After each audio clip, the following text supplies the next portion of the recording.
ഞാൻ രണ്ടാമത് എഴുതിയ ഒരു ബുക്ക് എൻ്റെ അപ്പനും അമ്മയും പ്രകാശനം ചെയ്യുന്നുള്ള ആഗ്രഹത്തോടുകൂടി എല്ലാം റെഡിയാക്കി റോബി റെഡിയാക്കി തന്നിരുന്നു.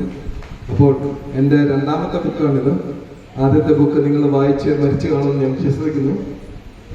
രണ്ടാമത്തെ ബുക്ക് ഞാൻ വേറെ ആരെ അച്ഛനെയോ അമ്മയോ പള്ളിയുടെ അച്ഛനെയോ ഒരാളെ പോലും ഞാൻ ആഗ്രഹിച്ചില്ല. കാരണം എൻ്റെ അപ്പനും അമ്മയ്ക്കും കൊടുക്കാൻ പറ്റുന്ന ഒരു വലിയൊരു ഗിഫ്റ്റ് എന്ന് കരുതുന്നു. അവരാണ് ഇതിന് പ്രകാശനം ചെയ്ത് പപ്പയുടെ മൂത്ത മരുമകനായ റൈച്ചാന്ന് കൈമാറുന്നു. Please come.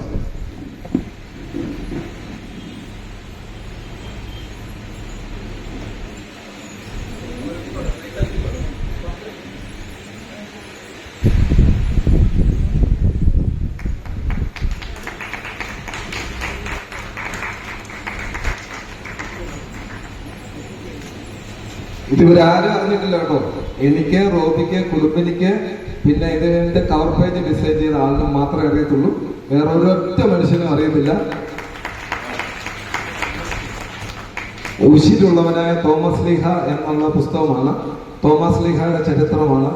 അദ്ദേഹത്തിന് ബൈബിൾ സംബന്ധമായിട്ടുള്ള നമുക്ക് എന്തൊക്കെ വായിക്കാൻ പറ്റുമോ, അദ്ദേഹത്തെ പലപ്പോഴും സംശയ മനസ്കനായ തോമസ് ലീഹ എന്ന് പറയും. പക്ഷെങ്കിൽ അദ്ദേഹം ഏറ്റവും ഉശിരുള്ളവനായ തോമസ് ലീഹ എന്ന് സ്ഥാപിച്ചെടുക്കാൻ വേണ്ടി ചെയ്ത ഒരു ബുക്കാണ് ഇപ്പോൾ പ്രിയപ്പെട്ട റൈച്ചാന് കൈമാറി ഇതിന്റെ പ്രകാശനം നടത്തുന്നത്.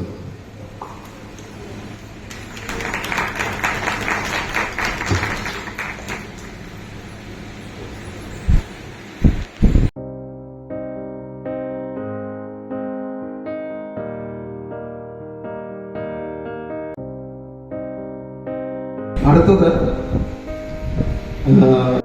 എമൗണ്ട് എഴുതിയിട്ടില്ല, അതിനി പിന്നീട് അത് നൽകുന്നതിനുണ്ട് പ്രിയപ്പെട്ട അനുജൻ സാധിക്കും.